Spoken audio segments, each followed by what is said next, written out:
ये मुझे पता चल गया है कि आप इसी तरह की डायलॉग बाजी करके ही इतने पॉपुलर हुए हैं। आपकी अदालत में अगला हिस्सा। आपकी अदालत में बागेश्वर धाम के प्रमुख धीरेन्द्र कृष्ण शास्त्री पर इल्जाम है कि ये असभ्य भाषा का प्रयोग करते हैं। शास्त्री जी, कुछ लोग आपको पीठाधीश्वर मानते हैं, कुछ लोग गुरु मानते हैं, लोग महाराज कहते हैं, बड़ा आदर करते हैं, कोई संत कहता है, लेकिन आप जिस भाषा का प्रयोग करते हैं वो इस गरिमा के अनुकूल नहीं लगती कई बार। जैसे आपने एक पत्रकार को कहा कि तुझे नंगा कर दूंगा, ये साधु की भाषा तो नहीं हो सकती, ये संत की भाषा तो नहीं हो सकती। ब्राह्मण समाज पर कमेंट करने वाले एक व्यक्ति को आपने कहा मूर्ख, ठठेरी के बरे, नकट्टा।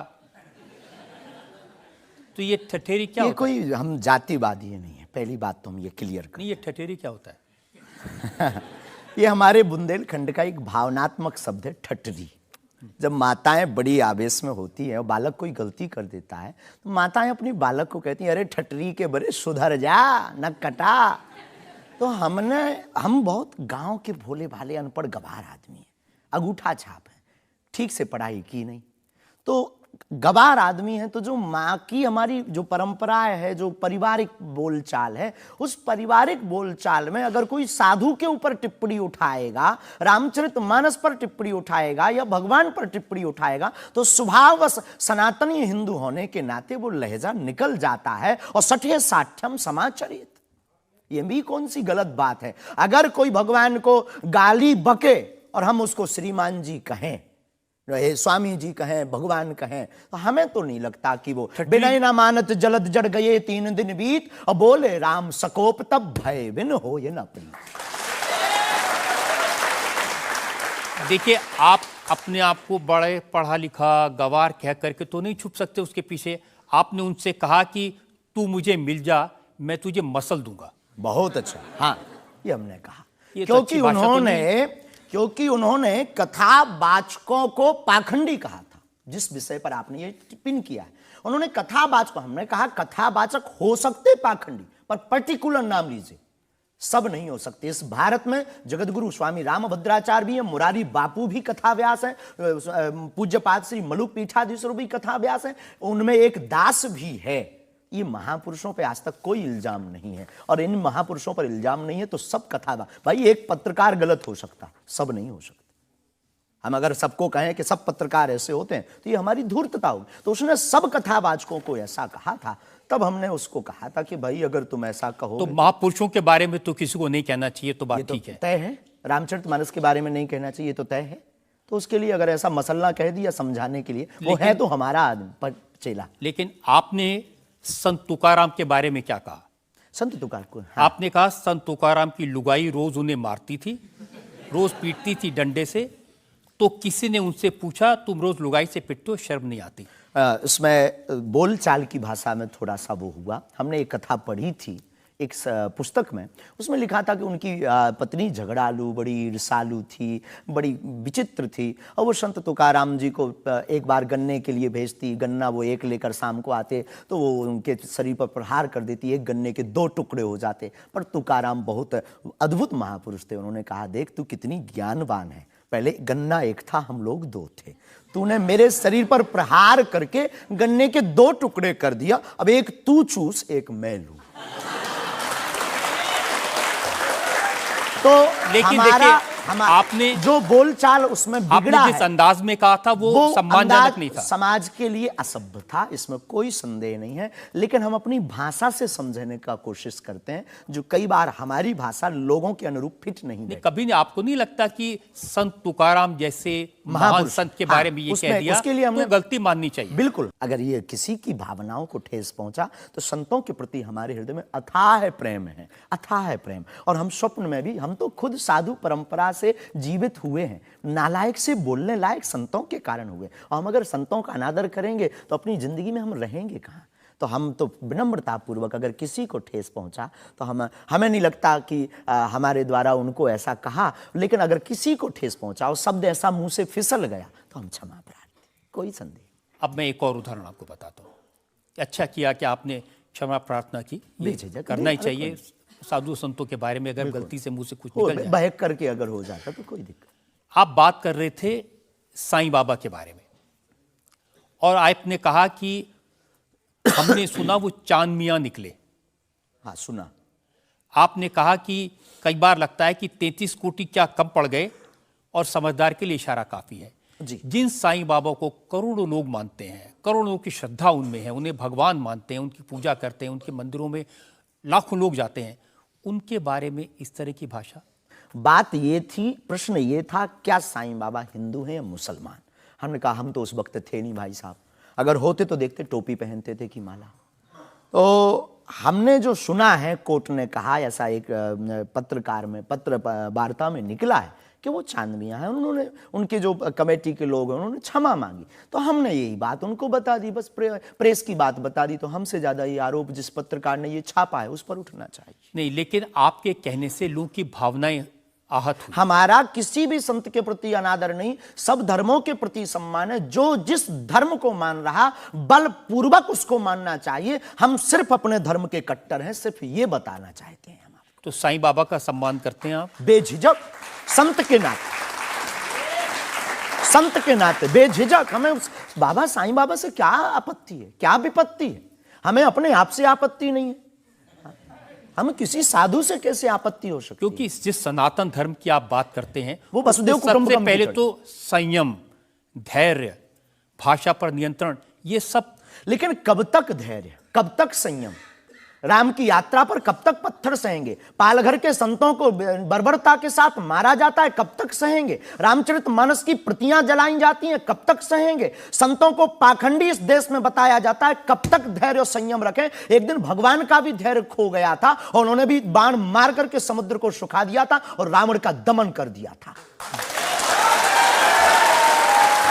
तो हम कब तक धैर्य, ये भोले भाले लोग, ये भोले भाले सनातनी कब तक ये धैर्य सहेंगे? और एक बात हम आपकी अदालत में बोल देते हैं, सनातन के लिए अगर हमारे प्राण जाते हों और अगर लोगों की दृष्टि में हम असंयमित हैं तो ये हमें बने रहने दीजिए। देखिए, सनातन धर्म के बारे में आप अच्छी बातें कही, किसी को आपत्ति नहीं है, लेकिन अभी जो आप इतनी जोर जोर से कह रहे थे कब तक बर्दाश्त करें, कब तक बर्दाश्त करें, तो कौन आपको बर्दाश्त करने को कह रहा है? जो ये प्रतियां जला रहे हैं, जो संतों को मार रहे हैं, जो सनातन के खिलाफ झूठा प्रचार कर रहे हैं, जो संतों के खिलाफ और सनातन की संस्कृति को छिन्न भिन्न करने के लिए मूवी बना रहे हैं। जब आप ऐसी बातें कहते हैं ना, तो असदुद्दीन ओवैसी जैसे लोगों को ये कहने का मौका मिलता है कि इन लोगों को अनाप शनाप बातें करने का अधिकार दे दिया सरकार ने।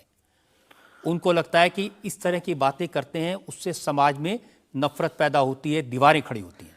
हम करें तो चोरी, वो करें तो सीना जोरी। उनके मंचों से मारने काटने की बात होती तब नहीं, अक्षरधाम में 40 हिंदुओं को मारा जाता तब नहीं है, उनके खुले मंच पर धर्म परिवर्तन करवाया जाता है तब कुछ नहीं होता है। उनके खुले मंच पर संतों को, कितने संतों की हम आपको वीडियो क्लिप ना दिखा दें, उनके खिलाफ टिप्पणी की, गाली बकी गई, यहां तक कि हमको भी रोज 500 गालियां आज दी जा रही। तो क्या ये सही है? शास्त्री जी, हिंदू समाज में भी ऐसे बहुत सारे लोग हैं जो इस तरह की भाषा का इस्तेमाल करते हैं, जो इस तरह की धमकियां देते हैं, जो दूसरे धर्मों की भावनाओं को हमें नहीं आहत लगता करते कि हैं। हिंदू समाज धमकियां देता है, जवाब दे। समाज नहीं, हिंदू समाज में भी कुछ लोग ऐसे वो हैं, कुछ लोग जो अगर हैं इसी तो तरह का भाषा का इस्तेमाल सबका कर- तो नहीं कह सकते, पर हम प्रति उत्तर दें। नहीं, जो लोग ऐसे लोग हैं उनके लिए भी आपको उसी सख्ती से बोलना चाहिए। हम किसी भी पंथ के विरोधी नहीं हैं, हम सनातन धर्म के कट्टर हैं और सनातन का विरोध, हमें मुसलमानों से डर नहीं है, ना पादरियों से, ईसाइयों से, अपने में भी रहने वाले कुछ जयचंदों से भी डर है जो सनातन का विरोध कर रहे हैं। हम उनके खिलाफ भी बोलते हैं।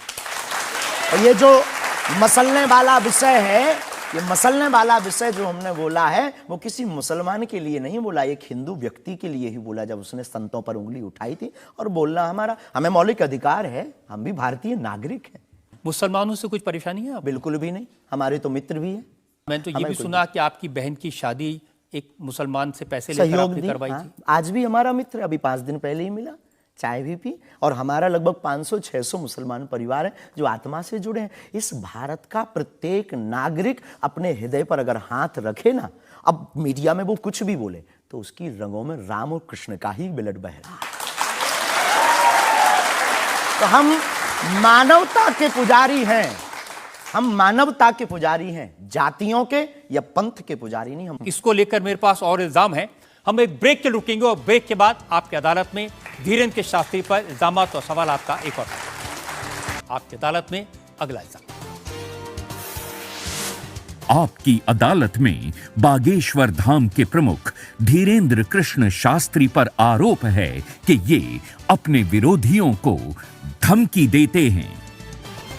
शास्त्री जी, सुना है कि विरोधियों को धमकी दे रहे थे आप, लेकिन आजकल आपको भी धमकियां मिलने लगी हैं। आपको भी लोग कह रहे हैं कि जान को खतरा है। हाँ, ये कोई नई बात नहीं है। इस भारत में जब जब भी सनातन की बात किसी ने पुरजोर तरीके से उठाई है तो उसको मिटाने के लिए और उसको डिगाने के लिए तरह तरह के स्वांग और षड्यंत्र, तरह तरह के प्रायोजित ढंग से उसको फंसाने के उपाय किए गए हैं। लेकिन सिर पर सीताराम, फिकर फिर क्या करना। और रही बात धमकी की, तो साधु परंपरा में या हम अपनी गुरु परंपरा में कभी किसी को धमकी नहीं देते हैं। हम सिर्फ ये कहते हैं कायदे में रहोगे तो फायदे में रहोगे। आपके लिए सुरक्षा की मांग करने के लिए आपके समर्थकों ने जंतर मंतर पर एक प्रदर्शन किया, उसका वीडियो मैंने देखा है। और जो लोग बागेश्वर धाम के नाम पर वहां प्रदर्शन कर रहे हैं वो कह रहे थे अब चाकू छोड़ो, तलवारें रखो, अब इन लोगों को गोली मारो। और वो लोग बहुत ही हिंसक भाषा का इस्तेमाल ये बिल्कुल भी कतई हमें पसंद नहीं है और इसकी छूट हमने कदापि किसी को नहीं दी, क्योंकि हम स्वयं ये कहते हैं कि जिंदगी में याद रखना, सनातन धर्म वो धर्म है जो अहिंसा का पुजारी है और हम हिंसा के पक्षधर नहीं है, क्योंकि हिंदू का अर्थ ही होता है जो हिंसा का दमन करे। लेकिन आपने तो कुछ रिएक्ट ही नहीं किया। वो आपके स्पोक्स पर्सन हैं, उन्होंने कहा कि अरे तुम सब कब मारोगे, जब सब मर जाओगे, ईसाइयों को मुसलमानों को कब मारोगे। नहीं, ये बात बिल्कुल गलत है, क्योंकि सबको जीने का अधिकार है और हमें ऐसी कोई जानकारी नहीं लगी और हमारी तरफ से कोई लोग नहीं गए। लेकिन मैंने आपको जानकारी दे दी, आप चाहें तो मैं आपको वीडियो भेज दूंगा, वो देख लीजिए। बिल्कुल, हम एक बार बोलेंगे उनको, बेझिझक बोलेंगे। हम कभी इसके पक्षधर नहीं है। हम भारत में बहुत प्रेम और बहुत ही अहिंसा पूर्वक जीवन के पक्षधर हैं, इसलिए हमने हिंदू राष्ट्र की मांग की है। इतने अहिंसा के पक्षधर हैं आप, आपने खुद एक बार कहा कि अब सब हिंदू अपने हाथ में हथियार, माला और भाला रखो। ये तो हमारी देवी देवताओं के भी हाथ में है। प्रत्येक भगवान के हाथ में, किसी के हाथ में मुगदर है, त्रिशूल है, उनसे भी लोगों को आपत्ति होगी जिन्हें दिक्कत है। हम सुरक्षा करना, भारतीय संविधान में भी हथियार देने का लाइसेंस दिया जाता है, उसको बंद करवाया जाए। जो हथियार देने का लाइसेंस है वो आत्मरक्षा के लिए। तो हम भी आत्मरक्षा के लिए भाला रखवा रहे हैं। हमारी क्षमता नहीं ना बंदूक लेने की, साहब गरीब आदमी है।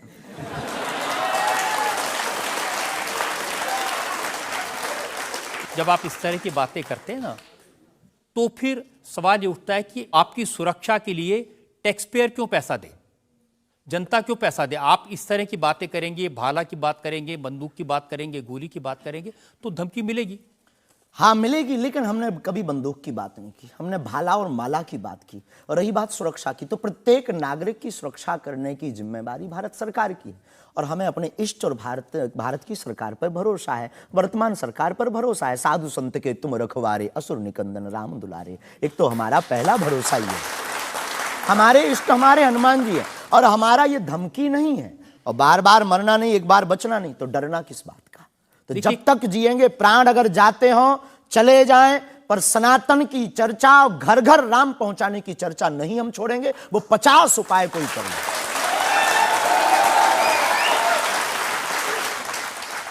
कोई ना कोई डर तो है। आप कहते हैं कि मैं अब बुलडोजर खरीदने वाला हूं, हिंदुओं एक हो जाओ, पत्थर मारने वालों पर बुलडोजर चलाओ। ये भी हमारा अहिंसात्मक बयान है, पूर्ण अहिंसात्मक। बुलडोजर कब से अहिंसात्मक हो गया? वाह, ये कुआं खोदने के भी तो काम आता है। तो हमने कहा कि अगर राम की यात्रा पर कोई पत्थर फेंकेगा तो बचाने के लिए भाई बुलडोजर खरीदो। और अगर किसी को अपनी शरीर की दिक्कत है या किसी को अपने पंथ को दिक्कत है, वो क्रेन खरीद ले, हमें क्या दिक्कत है। हम कोई रोक नहीं रहे हैं, लेकिन अभी हमारे पास इतना रुपया नहीं आया कि हम बुलडोजर लें। और अगर आप लोग सहयोग करेंगे तो हम रख लें। देखिए, ये डायलॉग मारना अच्छा है, डायलॉग नहीं, लोगों को मजा भी आता है। गुरु की परंपरा के अनुसार हम सिर्फ एक बात बताते हैं। हाँ, लोगों को डायलॉग ये लगता है। कैसे गुरु हैं जिनकी परंपरा में कभी भाला, कभी बुलडोजर, और फिर कहते हैं मैं अहिंसा की ये बात हमारी करता हूं। ऋषि परंपरा है, ये भगवान राम की परंपरा है। अच्छा, धनुष भगवान बाण राम के लिए। टाइम पर बुलडोजर आते थे। भगवान राम धनुष बाण लिए थे। अब थोड़ा टेक्नोलॉजी बढ़ गई है तो टेक्नोलॉजी के हिसाब से हमें भी बदलना चाहिए। परिवर्तन प्रकृति का नियम है। क्या करेंगे बुलडोजर का? आत्मरक्षा। घर के बाहर रखेंगे कि देख भाई तू आना मत, ये भी है भाई। बंदूक जो इनके पास होती, सिपाहियों के पास चलाते थोड़ी हैं अनेक बार, वो तो दिखाने के लिए होती है कि तू कुछ करना। आप जो बातें कह रहे हैं ना कि सिपाहियों के पास भी बंदूक होती है, जो सीमा पर रक्षा करते हैं उनके पास बंदूक होती है, हमारे पास क्यों नहीं हो सकती? ऐसी बातें जानते हैं, मैंने किससे सुनी थी बहुत साल पहले, भिंडरान वाले से। ये कौन है? भिंडरान वाले पंजाब में जो आतंकवाद फैला था उसके सिंबल थे। नहीं, हमने कभी बंदूक की बात नहीं की, बुलडोजर की।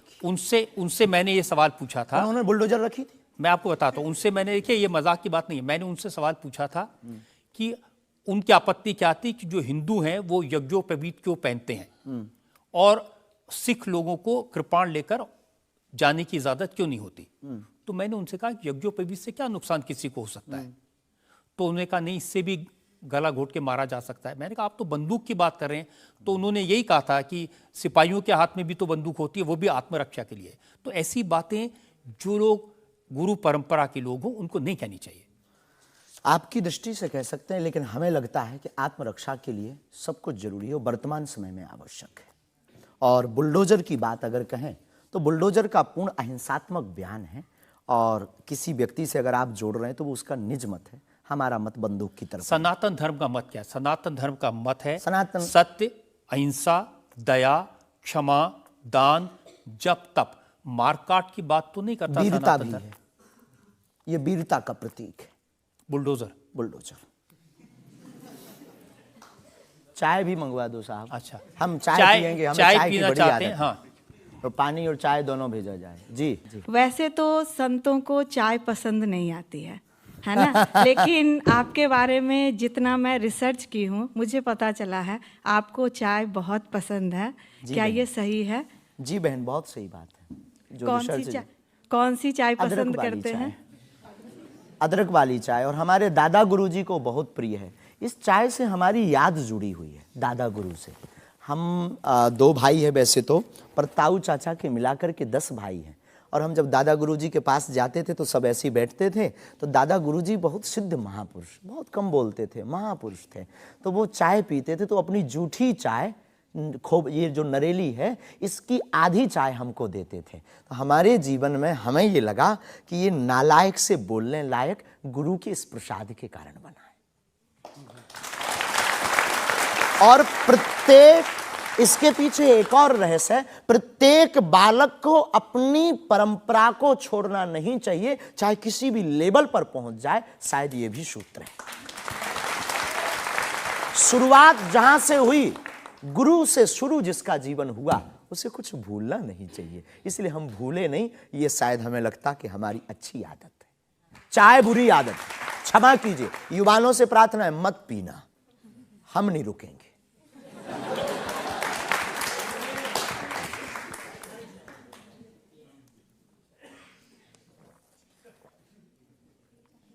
और हमारे दादा गुरु ने तो श्लोक भी बनाया है, कहो तो सुनाऊं? चाय पर श्लोक। चाय पर श्लोक आपने नहीं सुना होगा, एक बार सुन। केटली गर्भ संभूतम शक्कर पत्ती मिश्रितम कप मध्य विराजते देवी ओम चाय चंडिकाय नमो नमः। और केवल इतना ही नहीं, चाय और चाह दोनों जिंदगी में बहन जरूरी है। चाय हमारे लिए जरूरी है क्योंकि हमें लगता कि चाय से गुरु की याद आती है, और जिससे ईश्वर की याद आए वो बुरी चीज भी अच्छी है। और चाह, परमात्मा को पाने की चाह भी जिंदगी में बहुत जरूरी है। जिसके अंदर ईश्वर को पाने की चाह होती, वो आदमी भी नंबर 1 का होता। चाह पैसों से आनों में आती रही, चाह आनों से रुपया बनाती रही, चाह रुपयों से नोट बुनाती रही, चाह नोटों से कोठी चुनाती रही, चाह कोठी में मोटर मंगाती रही, चाह मोटर से होटल में जाती रही, चाहे होटल में बोतल खुलाती रही, चाहे क्या क्या ना करती कराती रही।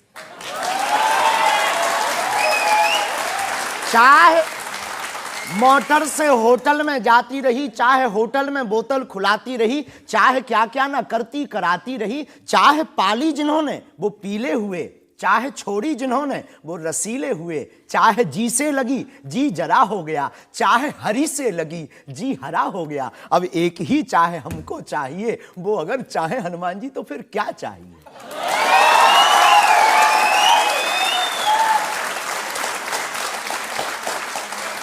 अब आप ये मत कहना कि ये डायलॉग बाजी है क्योंकि हम आपकी अदालत में ये कहते हैं हमारा कोई भी बयान डायलॉग नहीं है, हमारा प्रत्येक बयान हमारे युवाओं को और भारत को जगाने का है। मैं तो सोच रहा था कि आपको पहले से पता होगा कि मैं क्या पूछने वाला हूं। शायद ये जो चाय आप पीते हैं, इससे एनर्जी आती है, ऊर्जा आती है, शक्ति मिलती है? लगभग गुरु की याद आती है। और देखो चाय पीना, देखो सच बात यह है कि चाय पीना ठीक नहीं है, चाय हानिकारक है, भूख मारती है। लेकिन हम 24 घंटे में 18 घंटे सेवा करते हैं, लगभग 17 घंटे गद्दी पे बैठते बोलते हैं। भूख लगेगी तो नींद आएगी, नींद को मारने का एक बहुत अच्छा उपाय है चाय पी लेंगे। भूख कम तो हम ज़्यादा समाज सेवा कर पाते हैं, हमें ऐसा लगता है, पर डॉक्टरी भाषा में ये ठीक नहीं है। तो ये सिर्फ समाज सेवा के काम आती है, या फिर जैसे शाहरुख खान की फिल्म पठान को आपने क्रिटिसाइज किया, वो भी चाय का असर था? चाय कोई नशा नहीं है, लेकिन अगर आप उसकी बात करें तो हमने सिर्फ सनातन की बात की कि हमारे सनातन पर भगवा रंग ही बेशरम क्यों बार बार। एक फिल्म 1987 के लगभग आई थी, संतोषी माता की फिल्म। संतोषी माता की फिल्म आने के बाद लोगों की भावना इतनी दृढ़ होगी कि शुक्रवार को टमाटर और नींबू बिकना कम हो गए।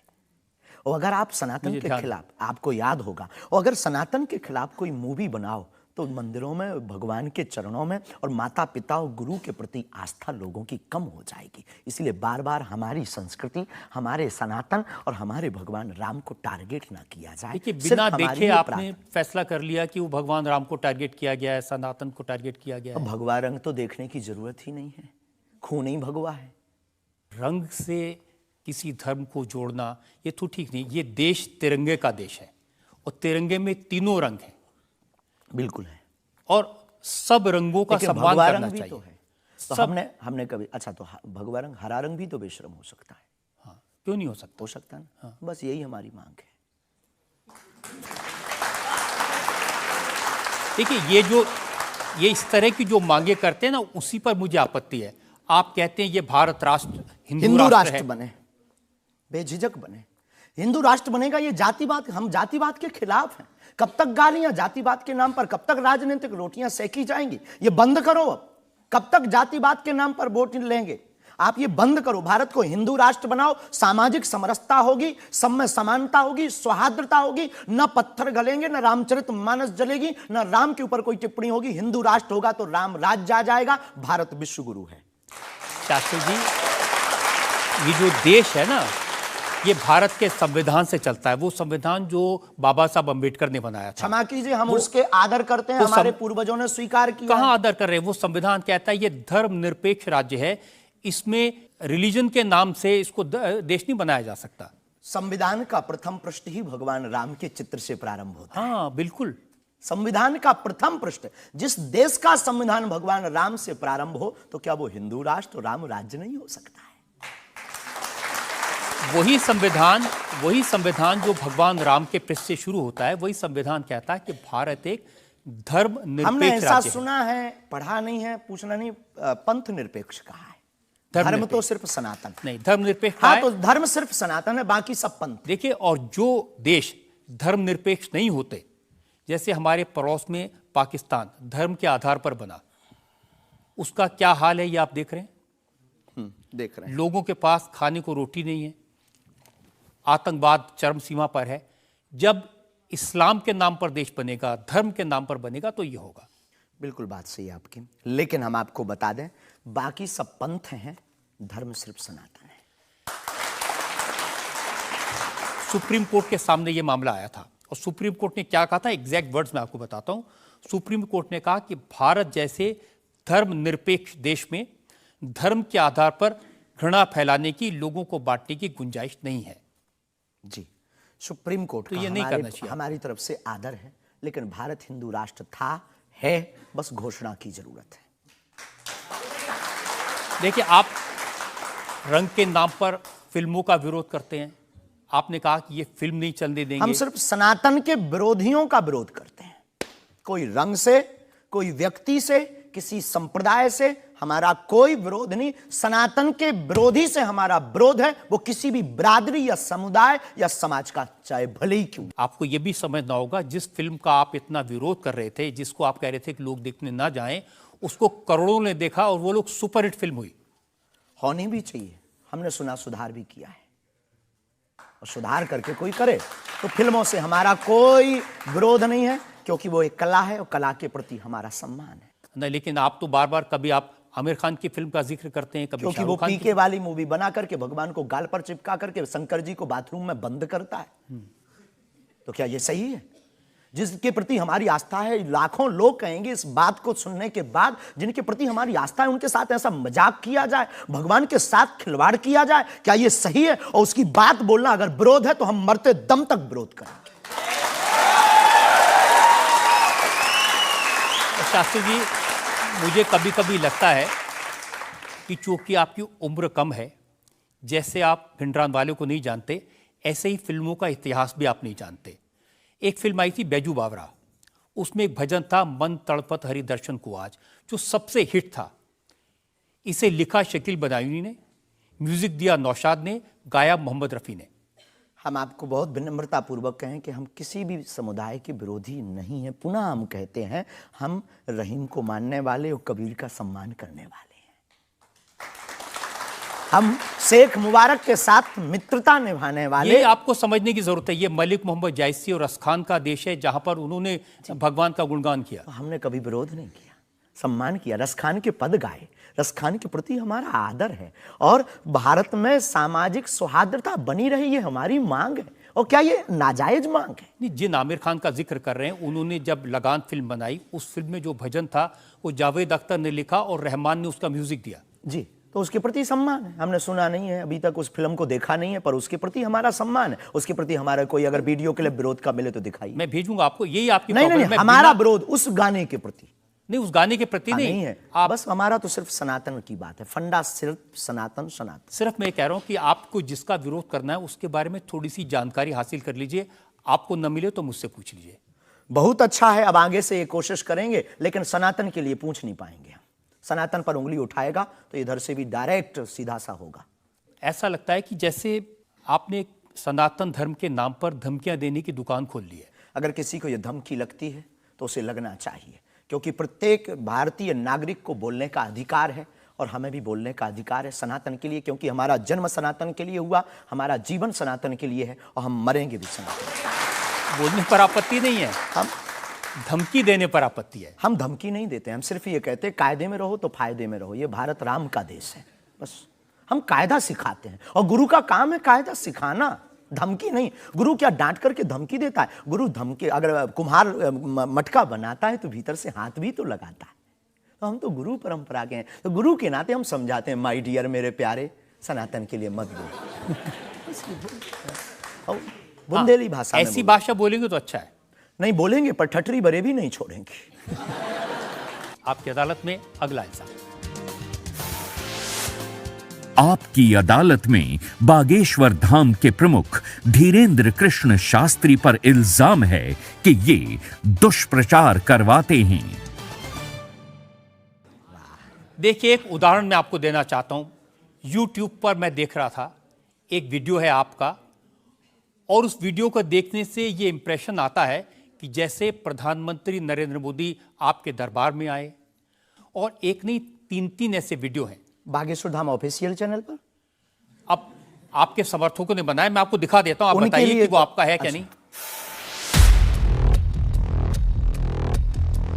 बागेश्वर धाम सरकार पहुंचे पीएम मोदी, तो क्या मोदी जी भी बागेश्वर धाम सरकार के भक्त हो गए हैं? आए दिन बागेश्वर सरकार के पास नेताओं की भीड़ लगी रहती है, जिसमें प्रधानमंत्री नरेंद्र मोदी जी का नाम भी शामिल है, जो कुछ दिन पहले ही बागेश्वर धाम सरकार के दर्शन करने पहुंचे थे। और कहा जाता है कि कुछ दिन पहले नरेंद्र मोदी जी भी बागेश्वर धाम सरकार से अपनी अर्जी लगवाने आए थे। तो आइए सुनते हैं स्वयं पंडित धीरेंद्र शास्त्री से।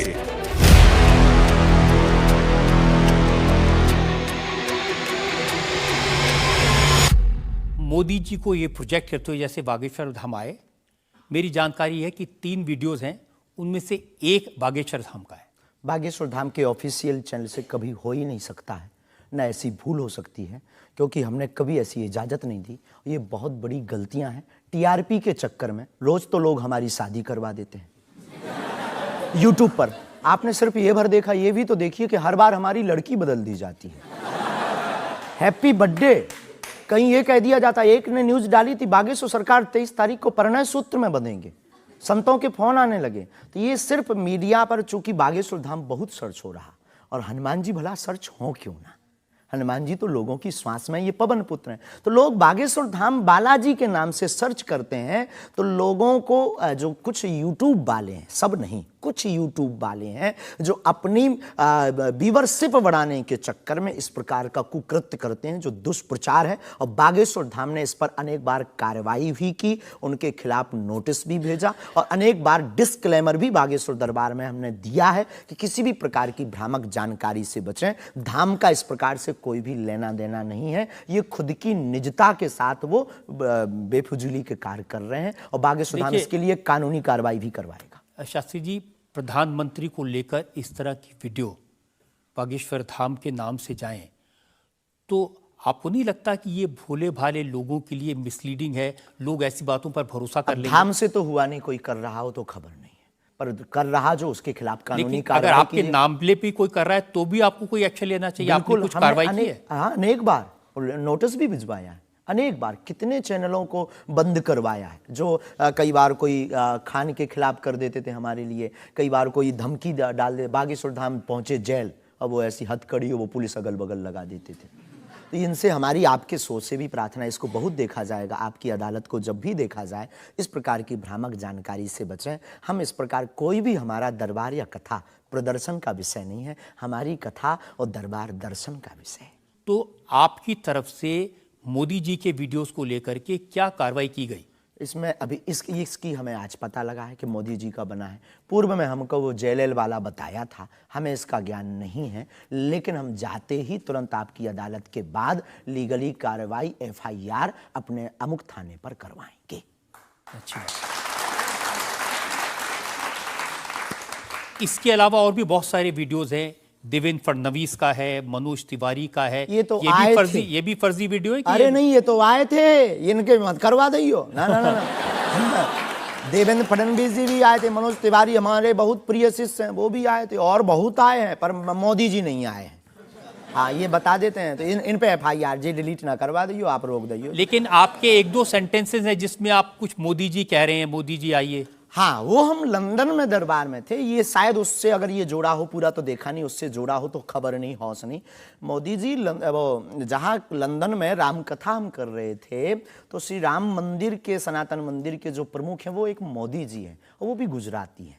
तो वो दरबार में बैठे हुए थे, किसी कारण, उनकी व्यवस्था के कारण, प्रशंसा के लिए उनका जिक्र आया, तो लोगों ने शायद वो कट करके उठाया हो, हमारे स्मरण में ऐसा है। लेकिन ये भी गलत है, ये भी अपराध है। वो भी ऑफिशियली, बिना लीगली सहमति लिए बिना आप कोई भी वीडियो शेयर या वो नहीं कर सकता, ऐसा कुछ नियम है, तो ये भी गलत है। मैं आपको बताऊं शास्त्री जी, मैंने 40 साल हो गए मुझे पत्रकारिता में, ऐसे बहुत सारे उदाहरण मैंने देखे हैं।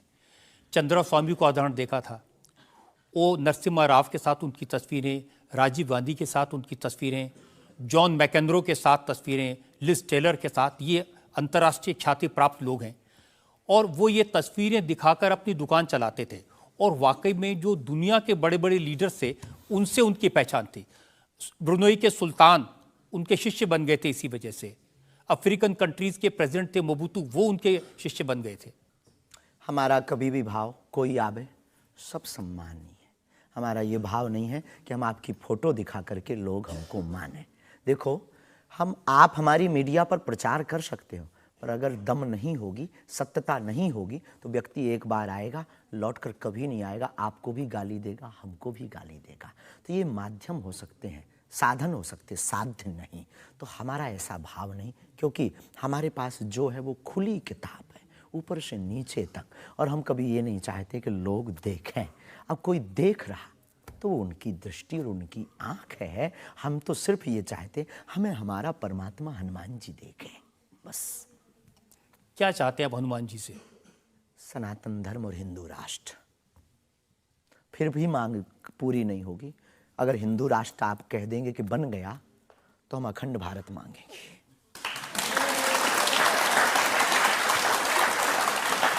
अगर वाकई में आपको भरोसा है कि बजरंगबली ऐसी इच्छाओं को पूरा कर सकते हैं, करते तो हैं। करते हैं हमारी तो तो कर रहे हैं। स्केल थोड़ा बढ़ाइए ना, उनसे कहिए कि पुतिन को समझाएं कि यूक्रेन से अपनी सेना वापस ले ले। आइए, ये तो अंतर्राष्ट्रीय, क्योंकि उससे जो यूक्रेन क्रिश्चियन मुल्क है उनको पता चलेगा कि सनातन धर्म की शक्ति कितनी है। हम अपनी तरफ से प्रतिदिन विश्व में कल्याण हो, विश्व में शांति हो, ये अर्जी लगाते हैं। और हनुमान जी ने रावण को भी समझाया था, मान जा, भगवान है, वापस कर दो जानकी माता को। लेकिन जिसकी आ गई हो तो हनुमान जी की बातें उसे नहीं भाती हैं। गुरु के नाते हमने भी प्रार्थना की। अब किसी की आ गई, हम जो बताने, हमारे पास लोग आते, महाराज जी हम मर ना जाएं। अब उसको क्या कहें कि जो बता रहा उसे भी मरना है। हद हो गई। तो पागलों जैसी बात करते मेरे पागल। लेकिन हम श्रीमान जी बड़ी विनम्रता पूर्वक कहें कि अगर आपको लगता है तो आपको अर्जी लगाने एक बार बागेश्वर धाम। नहीं, ये अर्जियां लगाने का काम तो आपका है, मेरा नहीं है। और अंतर्राष्ट्रीय विषय पर अब टर्की में इतना बड़ा जलजला आया है, इतना बड़ा भूकंप आया है, हजारों लोग मर गए हैं, तो कुछ आपको अर्जी लगानी चाहिए। बिल्कुल, हमने प्रार्थना तुरंत की। और हम प्रार्थना करते कि प्रतिदिन जो भी हमारे पास है चूरन चटनी, हम अपने गुरुजी से और बालाजी से प्रार्थना करते विश्व का मंगल हो, सबका भला हो। इससे आपको फर्क नहीं पड़ेगा कि वो क्रिश्चियन कंट्री है या इस्लामिक मुल्क? बिल्कुल भी नहीं। हम तो खुद गए हैं, हम तो पूरी दुनिया का मंगल की कामना। हम उस धर्म से हैं जहां वसुदेव कुटुंबकम की चर्चा की जाती। सर्वे भवन्तु सुखना सर्वे सन्तु निरामया, सब में मंगल हो, मंगल भवन अमंगलहारी। हम ऐसे नहीं हैं, हम मानवता के हैं। जिसके अंदर दुख है, हे बालाजी उसके संकट, आप संकट मोचन हैं, उसके संकट मिट जाएं। हमें कोई फर्क नहीं पड़ता है। ये अच्छी बात आपने कही। आज हमने मुकदमा चलाया बागेश्वर धाम के प्रमुख धीरेन्द्र कृष्ण शास्त्री पर। हमने उनसे पूछा उनके चमत्कारों के बारे में, उनके प्रवचनों के बारे में, उनके धमकी भरे बयानों के बारे में, उनके स्टंट्स के बारे में और उनको लेकर सोशल मीडिया में चल रहे मिसलीडिंग वीडियोस के बारे में। अब वक्त है आपकी अदालत में आज के जज विनोद अग्निहोत्री के फैसले का। बागेश्वर धाम के प्रमुख आचार्य श्री धीरेन्द्र कृष्ण शास्त्री पर लगे सभी आरोपों और उनके जवाब सुनने के बाद अदालत इस निष्कर्ष पर पहुंची है कि ऋषि और संत परंपरा वाले इस देश में उन्हें भी अपने विचार लोगों तक पहुंचाने का अधिकार है। लेकिन जिस तरह धर्म के नाम पर पाखंड और धोखाधड़ी भी होती है, इसलिए श्री शास्त्री को बहुत सावधान रहने की आवश्यकता है।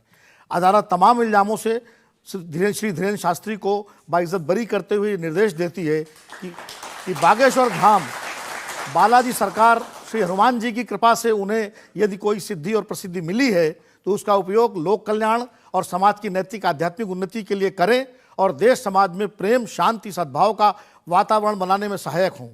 शास्त्री युवा हैं, इसलिए उनमें जोश स्वाभाविक है, परंतु जोश के साथ साथ होश भी अत्यंत आवश्यक है। अदालत अपेक्षा करती है कि उनकी वाणी में संयम, करुणा और क्षमा से अभिभूत रहेगी। आशा है कि धीरेन्द्र कृष्ण शास्त्री सनातन धर्म के इन्हीं शाश्वत मूल्यों के साथ भारतीय संत परंपरा को आगे बढ़ाते रहेंगे।